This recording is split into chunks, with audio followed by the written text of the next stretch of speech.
With so many options, why choose Arizona State University? For me, the only online option was ASU because of the quality. Their faculty was really involved with their students and care about your personal journey. The dedication to my personal development from my professors, that's been extremely valuable to me. Earn your degree from the nation's most innovative university. Online. That's a degree better. Explore more than 350 plus undergraduate, graduate, and certificate programs at asuonline.asu.edu. Ready to make a real impact every day? Join the Active Day Home Care team and help clients maintain their independence in the comfort of their own homes. Make a difference in someone's life as you provide essential daily assistance and protect their health and happiness. Earn up to $20 an hour and enjoy additional perks like optional daily pay, 401k, paid time off, ongoing educational training, and more. Join a team that values care, compassion, and your professional growth. Visit activeday.com to apply. Calaroga Shark Media. From Washington, D.C., where your flight is delayed, this is Ballad. That's right. It's as if the Lord himself doesn't want this thing passed. Let's hit this. Good morning, I'm Patrick Gutfield, and Mother Nature is apparently not a fan of Trump's legislative agenda. A thunderstorm in Washington is threatening to derail the House vote on what Republicans are calling the One Big Beautiful Bill, and lawmakers are literally driving through the night to make sure they can vote. Speaker Mike Johnson can only afford to lose 3 Republicans on the procedural vote, assuming Democrats all vote against it. But with flights canceled up and down the East Coast, nobody knows who's actually going to show up Wednesday morning. Johnson told reporters, "We're monitoring the weather closely. We have to figure that out," which is not exactly the kind of confident leadership you want when you're trying to pass historic legislation. The most dedicated politician award goes to Representative Russell Fry from South Carolina, who posted a video from his car explaining that he's driving all night from Myrtle Beach to Washington. "The moment is too important to sit around and wait in an airport," he said. "I'm getting in the car right now, and we're going to drive all the way through until we get to Washington, D.C.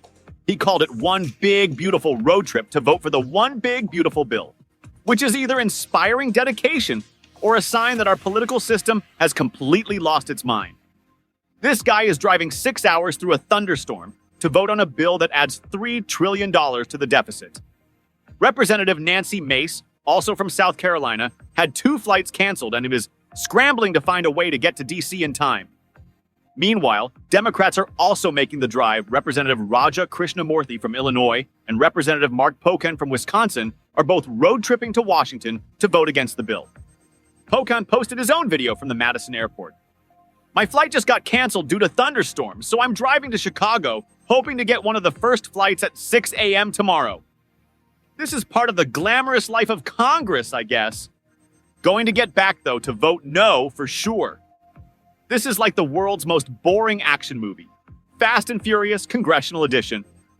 The irony here is perfect. Republicans spent months crafting this massive bill, set an arbitrary July 4th deadline, and now a summer thunderstorm might torpedo the whole thing. You can plan for political opposition, but apparently nobody thought to check the Weather Channel. This thing is enormous. It extends Trump's tax cuts, funds his border wall, and pays for it all by cutting programs that help people afford food and health care. The Congressional Budget Office says it'll add $3.3 trillion to the deficit over the next decade, but apparently fiscal responsibility only matters when Democrats are in charge. Let's break down who gets helped and who gets hurt by this bill. Every American baby born between now and 2028 gets a $1,000 nest egg from the government. They're calling them Trump accounts, which is better than the original name, MAGA accounts. Nothing says fiscal conservatism like giving every newborn a government savings account. Parents get a bigger child tax credit, $2,200 per kid instead of $2,000. And seniors get a $6,000 boost to their tax deduction through 2028, which is Trump's way of not eliminating taxes on Social Security like he promised. If you buy tips or work overtime, you get tax breaks. If you buy an American-made car, you can deduct up to $10,000 in loan interest. Though if you were planning to buy an electric vehicle, those tax credits disappear in September. Apparently, saving the planet is no longer a priority. Nearly 12 million more people will be uninsured by 2034, mostly because of cuts to Medicaid. The bill requires people on Medicaid to work 80 hours a month or lose coverage, which includes parents with kids 14 and older. Because nothing says family values like making parents choose between caring for their teenagers and keeping their health insurance. Food stamp recipients also face new work requirements, and states will have to start paying part of the cost for the first time. Hospitals are warning that Medicaid cuts could force rural hospitals to close, which would affect everyone, not just people on government programs. Millionaires can no longer collect unemployment benefits, which apparently was a thing that happened. Thousands of people making over $1 million claimed unemployment in 2021 and 2022. That's like finding out billionaires were using food stamps. Private universities with huge endowments will see their taxes jump from 1.4% to 8%. Harvard, Yale, and Stanford are about to get very creative with their accounting. The wealthy definitely come out ahead. 60% of the tax benefits go to people making over $217,000 a year. Meanwhile, the lowest income families get an average tax cut of $150, which might cover their increased grocery costs for about a week. The bill also raises the debt ceiling by $5 trillion because apparently the $36 trillion national debt isn't big enough yet. The CBO says this will increase interest rates, making mortgages and car loans more expensive for everyone. But hey, at least Trump gets his $46.5 billion for the border wall. Only took him 8 years to figure out how to make Mexico pay for it by making American taxpayers foot the bill instead. The jury in Sean Diddy Combs' sex trafficking trial has reached verdicts on 4 out of 5 charges, but can't agree on the big one, racketeering conspiracy. They sent a note to the judge saying they have unpersuadable opinions on both sides, which is legal speak for, we're really arguing in there. Judge Aaron Subramanian told them to keep deliberating on the racketeering charge while keeping their verdicts on the other 4 counts under wraps. Those include 2 sex trafficking counts and 2 transportation for prostitution charges.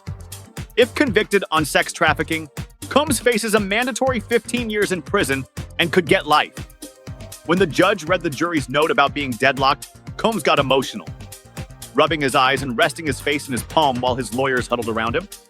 That's not the body language you want to see from someone whose fate is being decided by 12 strangers.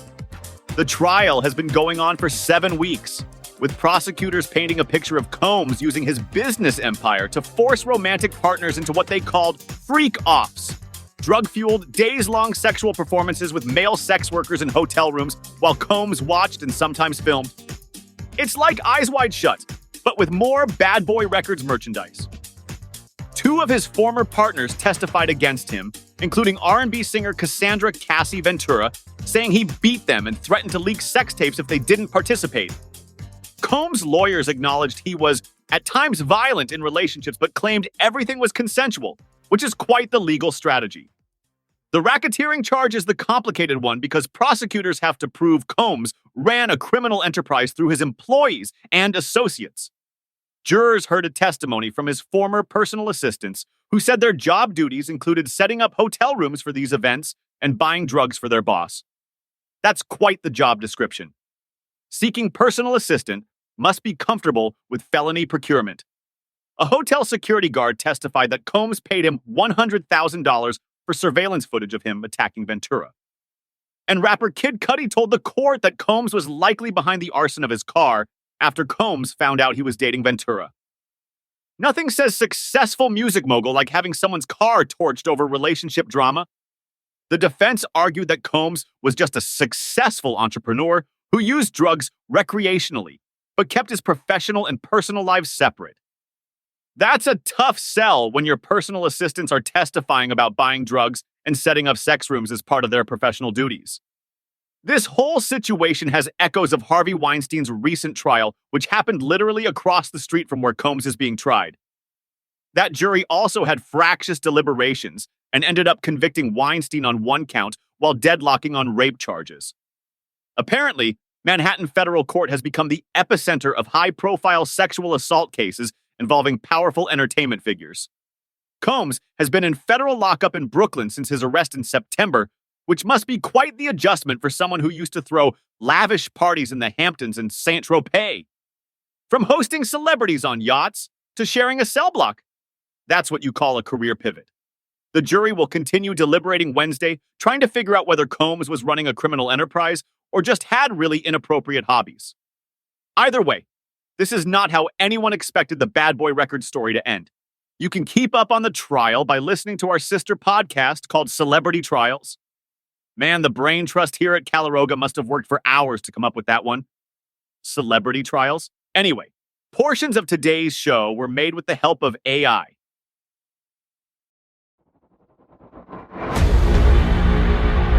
You can call me James. I spent 23 years designing aircraft that officially don't exist for agencies you think TV made up. Until I started asking the wrong questions. Navy ships are recording objects moving at impossible speeds. Infrastructure is failing in coordinated patterns. The moon looks smaller than it did 10 years ago. None of this is a coincidence. The official explanations don't add up. This is Paranormal Aliens, where we connect the dots they don't want connected. If you're hearing this, you know where to get podcasts. Follow Paranormal Aliens. New episodes weekly until they shut me down.